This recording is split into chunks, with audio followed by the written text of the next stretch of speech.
Hi friends, welcome to Jo's Kitchen. நீங்கள் இன்னும் நம்ம ஜோஸ் கிச்சன் சேனலை சப்ஸ்கிரைப் பண்ணலையா? சட்டுன்னு சப்ஸ்கிரைப் பண்ணிவிட்டு லைக் பட்டனையும் ஹை பட்டனையும் தட்டி விட்டுட்டு வாங்க வீடியோக்குள்ளார போகலாம். நம்மளோட சமையலில் மணத்துக்காக பயன்படுத்தக்கூடிய ஒரு இலை தாங்க புதினா.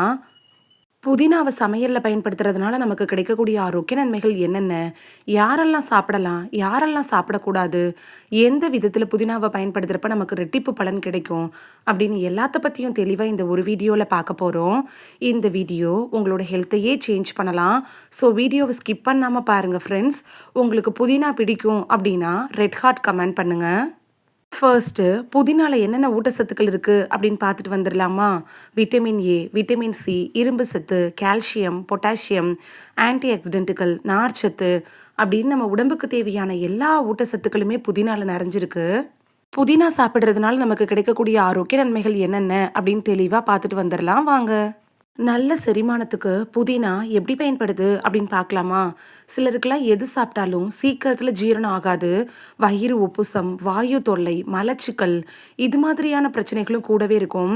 அப்படிப்பட்டவங்களாம் புதினாவை உணவில் சேர்த்துக்கிறப்ப அது அஜீரணத்தை குறைக்கும், வாயு தொல்லையை குறைக்கும், வயிறு வீக்கத்தை குறைக்கும், பசியை தூண்டுற தன்மை கூட இந்த புதினாக்கு இருக்குங்க.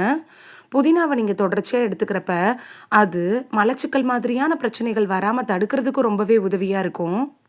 உடல் எடையை கட்டுக்குள் வைக்கிறதுல புதினா எப்படி பயன்படுது அப்படின்னு பார்க்கலாமா? ஆண்கள், பெண்கள் அப்படின்னு எல்லாரையும் பாதிக்கக்கூடிய இன்னைக்கு ஒரு மிகப்பெரிய பிரச்சனை என்னன்னு பார்த்தீங்கன்னா ஒபிசிட்டி அப்படின்னு சொல்லக்கூடிய உடல் எடை அதிகரிப்பு பிரச்சனை தான். இது நம்மளை மன உளைச்சலுக்கு கொண்டு போய் தள்ளிரும். நீங்கள் எவ்வளவோ டயட் மேற்கொண்டு உங்களுக்கு உடல் எடை குறையலையா, உங்களோட டயட்டில் புதினாவை சேர்க்குறப்ப உங்களுக்கு நல்ல பலன் கிடைக்கும். ஏன்னா புதினா அப்படிங்கிறது குறைந்த கலோரி கொண்ட ஒரு உணவு தான். புதினாவை உங்களோட உணவில் சேர்த்துக்கிறப்ப ரொம்ப நேரம் பசி எடுக்காது. அதனால தேவையற்ற ஜங்க் ஃபுட்ஸு, ஸ்நாக்ஸு இதெல்லாம் சாப்பிடணுங்கிற எண்ணம் வராது. ஈஸியாக வெயிட் லாஸ் பண்ணிக்கலாம். வாய் துர்நாற்றத்தை போக்குறதுல புதினா இலைகள் எப்படி பயன்படுது அப்படின்னு பார்க்கலாமா? வாய் துர்நாற்றம் பிரச்சனை வந்துருச்சுன்னா யார்கிட்டையும் பேசணுங்கிற எண்ணமே வராது. உங்களோட கான்ஃபிடென்ட் லெவலே குறைய ஆரம்பிச்சிடும். நிறைய பேர் என்ன நினைப்பாங்கன்னா ஒழுங்காக ப்ரஷ் பண்ணியிருக்க மாட்டாங்க போல, அதனால தான் வாய் துர்நாற்றம் வருது அப்படின்னு நினைப்பாங்க. ஆனால் ஒழுங்காக ப்ரஷ் பண்ணாலும் வாயில் சில கிருமிகள் உண்டாகிறப்ப கூட வாய் துர்நாற்றம் வர்றதுக்கான வாய்ப்புகள் இருக்கு. நீங்கள் புதினாவை எடுத்துக்கிறப்ப அது இயற்கையான முறையில் உங்களோட வாய் துர்நாற்றத்தை குறைக்க உதவுறதோட மட்டும் இல்லாம வாய்க்கு ஒரு நல்ல புத்துணர்ச்சியை கொடுக்கும். சருமம், தலைமுடியோட ஆரோக்கியத்துக்கு புதினா எப்படி பயன்படுது அப்படின்னு பார்க்கலாமா? நம்ம சருமத்துக்கு ஒரு புத்துணர்ச்சி தந்து பருக்கள் வராமல் தடுக்கிறதுக்கும், ஏற்கனவே பருக்கள் வந்த பிளாக் மார்க்ஸு, பிளாக் ஹெட்ஸு, கருவளையங்கள் இதெல்லாம் சரி செய்கிறதுக்கும் புதினா உங்களுக்கு ரொம்பவே யூஸ்ஃபுல்லாக இருக்கும். எவ்வளவோ க்ரீம்ஸ் அப்ளை பண்ணி உங்களுக்கு எந்த பலனும் கிடைக்கலனா நீங்கள் புதினாவை இன்டேக்காக எடுத்துக்கிறப்ப உள்ளிருந்து இயற்கையான அழகு கிடைக்கும். அதே போல் சருமத்தோட ஆரோக்கியத்துக்கு மட்டும் இல்லாமல் தலைமுடியோட ஆரோக்கியத்துக்கும் புதினா ரொம்பவே உதவியாக இருக்கும். புதினால இருக்கக்கூடிய ஊட்டச்சத்துக்கள் இருக்குல்ல, இது முடியோட வளர்ச்சியை வேர் பகுதியிலிருந்து அடி நுனி பகுதி வரைக்கும் நல்லா ஸ்ட்ராங் ஆக்கும்.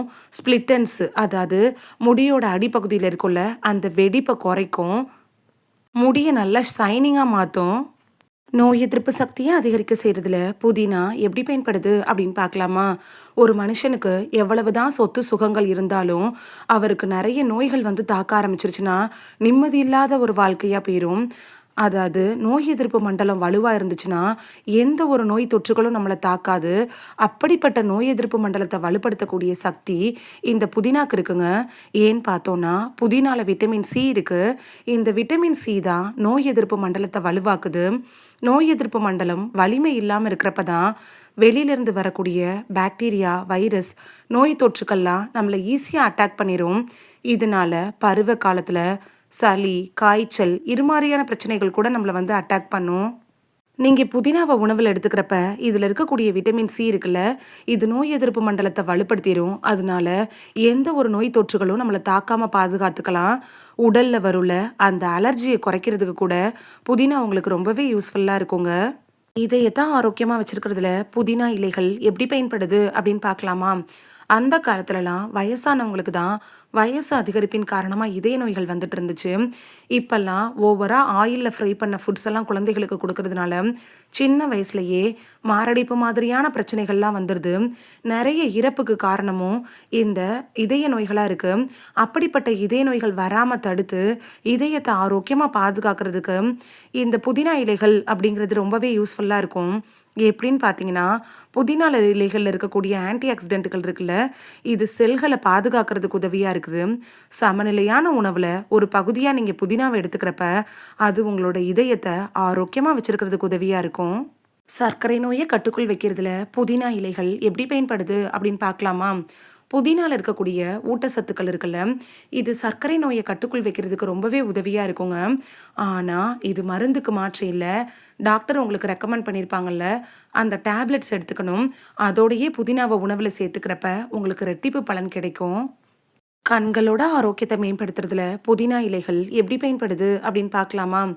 கண்களோட ஆரோக்கியத்துக்கு தேவையான முக்கியமான சத்து என்னன்னு பார்த்தீங்கன்னா, விட்டமின் ஏ தான். அப்படிப்பட்ட விட்டமின் ஏ அப்படிங்கிற சத்து புதினால இருக்கு. இதனால வயசான காலங்களில் வருள்ள அந்த மாக்குலார் சிதைவு, கண் உலர்தல் இது மாதிரியான பிரச்சனைகள் வராமல் தடுக்கிறதுக்கு இப்பையிலேருந்தே நீங்கள் புதினாவை உங்களோட உணவில் சேர்த்துக்கிறது ரொம்பவே உதவியாக இருக்கும். சளி, இருமல், தொண்டை கரகரப்பு இது மாதிரியான பிரச்சனைகளுக்கு புதினா இலைகள் எப்படி பயன்படுது அப்படின்னு பார்க்கலாமா? புதினால இருக்கக்கூடிய இயற்கை சேர்மங்கள் சளி, இருமலெல்லாம் ஓட ஓட விரட்டுறதுக்கும், அது மட்டும் இல்லாமல் சளி, இருமல் வந்துச்சுன்னா வரும்ல அந்த தொண்டை கரகரப்பு, தொண்டை வலி இதெல்லாம் சரி செய்யறதுக்கு புதினா இலை தண்ணீர் எடுத்துக்கிறது உங்களுக்கு ரொம்பவே பயனுள்ளதாக இருக்கும். கல்லீரலோட ஆரோக்கியத்துக்கு புதினா இலைகள் எப்படி பயன்படுது அப்படின்னு பார்க்கலாமா? நம்ம உடம்புல இருக்கக்கூடிய உறுப்புகளில் முக்கியமான உறுப்புனா கல்லீரலை சொல்லலாம். தேவையற்ற ஜங்க் ஃபுட்ஸு, ஸ்நாக்ஸ் எல்லாம் சாப்பிட்றதுனால கல்லீரலில் கெட்ட கொழுப்புகள், கெட்ட நச்சுக்கள்லாம் படிய ஆரம்பிச்சிருது. இதனால ஃபேட்டி லிவர் ப்ராப்ளம் வந்துடும். சிலருக்கெல்லாம் மஞ்சக்காமாலை வர்றதுக்கான அபாயமும் இருக்கு. அப்படிப்பட்ட கெட்ட கொழுப்புகள், கழிவுகளெல்லாம் கரைச்சு மறுநாள் காலையில் மலம், சிறுநீர் வழியா வெளியில் தள்ளுறதுக்கு புதினா இலைகள் அப்படிங்கிறது உங்களுக்கு ரொம்பவே யூஸ்ஃபுல்லாக இருக்கும். ரத்த சோகையை ஓட ஓட விரட்டுறதுல புதினா இலைகள் எப்படி பயன்படுது அப்படின்னு பார்க்கலாமா? இப்போ மோஸ்ட்லி பெண்கள் பாதிக்கக்கூடிய ஒரு மிகப்பெரிய பிரச்சனை என்னன்னா, ரத்த சோகை அப்படின்னு சொல்லக்கூடிய அனிமியாவை சொல்லலாம். இந்த அனிமியா பிரச்சனை வந்துருச்சுன்னா தலை சுற்றல், மயக்கம், நடுக்கம் இது மாதிரியான பிரச்சனைகளும் கூடவே வந்துடும். நீங்கள் புதினா இலைகளை எடுத்துக்கிறப்ப அது ஹீமோக்ளோபின் லெவலை இன்க்ரீஸ் பண்ணி உங்களோட ரத்த சோகை பிரச்சனையை ஓட ஓட விரட்டுறதுக்கு ரொம்பவே உதவியாக இருக்கும். இந்த புதினா இலைகளை எப்படிலாம் சமைச்சு சாப்பிடலான்னு பார்த்துட்டு வந்துடலாமா? புதினா சட்னி, புதினா துவையல், புதினா டீ, புதினா தண்ணீர், சாலட், சூப்பு, பல சாறுகளில் கூட சேர்த்து சாப்பிடலாம். இது மாதிரி சாப்பிட்றப்ப உங்களுக்கு பலன் இன்னும் ரெட்டிப்பாக கிடைக்கும். யாரெல்லாம் புதினா சாப்பிட்றப்ப கவனமாக இருக்கணும் அப்படின்னு பார்க்கலாமா? அளவுக்கு அதிகமாக சாப்பிட வேணாம். அமிலத்தன்மை அதாவது ஆசிட் ரிஃப்ளெக்ஸ் பிரச்சனை இருக்கிறவங்க அளவோடு பயன்படுத்தணும். கர்ப்பிணிகள், நாள்பட்ட நோய்களுக்காக ட்ரீட்மெண்ட் எடுத்துகிட்டு இருக்கிறவங்களாம் டாக்டரை கன்சல்ட் பண்ணிவிட்டு அதுக்கப்புறமா புதினா இலைகள் எடுத்துக்கிறது நல்லது. புதினா தண்ணீர் எப்படி செய்கிறது அப்படின்னு பார்த்துட்டு வந்துடலாமா? புதினா இருக்குல்ல, அதை ஒரு 10-15 இலைகளை எடுத்து தண்ணியில் போட்டு நல்லா வாஷ் பண்ணிவிட்டு இன்னொரு டம்ளரில் குடிக்கிற தண்ணியை வச்சுட்டு அதில் புதினா இலைகளை ஊற வச்சு ஒரு 1/2 hour கழித்து குடிக்கலாம். அப்படி இல்லைன்னா அடுப்பில் வாணலியை வச்சு அதில் 1.5 டம்ளர் தண்ணி ஊற்றி ஒரு கைப்பிடி புதினா இலைகளை போட்டு அது 1 டம்ளராக வற்றி வந்ததுக்கப்புறமா நீங்கள் வடிகட்டிட்டு வெது வெதுப்பான சூட்டில் குடிக்கிறதும் புதினா இலை தண்ணி தான். இந்த 2 மெத்தடில் உங்களுக்கு எது சூட் ஆகுதோ அதை எடுத்துக்கலாம். புதினா அப்படிங்கிறது ஒரு ஆரோக்கியமான மூலிகை தாங்க. இந்த புதினா எடுத்துக்கிறதோடையே சமநிலையான உணவு, உடற்பயிற்சி, ஆரோக்கியமான வாழ்க்கை முறையும் சேர்த்து நீங்கள் பயன்படுத்தினீங்கன்னா ஆரோக்கியமாகவும் இளமையாகவும் சந்தோஷமாகவும் வாழலாம். இந்த வீடியோவில் புதினா சாப்பிட்றதுனால நமக்கு கிடைக்கக்கூடிய ஆரோக்கிய நன்மைகள் என்னென்ன, யாரெல்லாம் புதினா இலைகளை எடுத்துக்கலாம், யாரெல்லாம் புதினா இலைகளை எடுத்துக்கிறதுக்கு முன்னாடி கவனமாக இருக்கணும், எந்தெந்த முறையில் புதினா இலைகளை செஞ்சு சாப்பிட்டோம்னா பலன் கிடைக்கும் அப்படின்னு எல்லாத்த பற்றியும் தெளிவாக பார்த்துருக்கோம். இது உங்களுக்கு ரொம்ப யூஸ்ஃபுல்லாக இருந்திருக்கும் அப்படின்னு நான் நம்புகிறேன். புதினா உங்களுக்கு பிடிக்கும் அப்படின்னா ரெட் ஹார்ட் கமெண்ட் பண்ணுங்கள். இந்த வீடியோ உங்களுக்கு பிடிச்சிருந்துச்சுன்னா லைக் பட்டனையும் ஹை பட்டனையும் தட்டி விடுங்க. இது உங்கள் ஃப்ரெண்ட்ஸுக்கு பயன்படணும் அப்படின்னு நினச்சிங்கன்னா ஷேர் பண்ணி விடுங்க. நிறைய பேர் சப்ஸ்கிரைப் பண்ணாமல் பார்க்குறீங்க ஃப்ரெண்ட்ஸ். நீங்களும் சப்ஸ்கிரைப் பண்ணிவிட்டு பார்த்தா நமக்கு பவர் கிடைக்கும். நீங்கள் சப்ஸ்கிரைப் பண்ணிவிட்டு பார்க்குறது இது மாதிரியான வீடியோக்கள் தொடர்ந்து போடுறதுக்கு எங்களை மோட்டிவேட் செய்கிற விதமாக அமையும் ஃப்ரெண்ட்ஸ். சப்ஸ்கிரைப் பண்ணுறதோடு மட்டும் இல்லாமல் பக்கத்தில் இருக்க பெல் ஐக்கானை கிளிக் பண்ணி ஆளுங்கிற ஆப்ஷனை கிளிக் பண்ணி வச்சிட்டிங்கன்னா நாங்கள் வீடியோ போட்ட உடனே நோட்டிஃபிகேஷன் உங்கள் செல்ஃபோனை வந்தடையும். நாளைக்கு வேறொரு ஆரோக்கியமான பதிவில் சந்திக்கலாம். தேங்க்யூ. பை.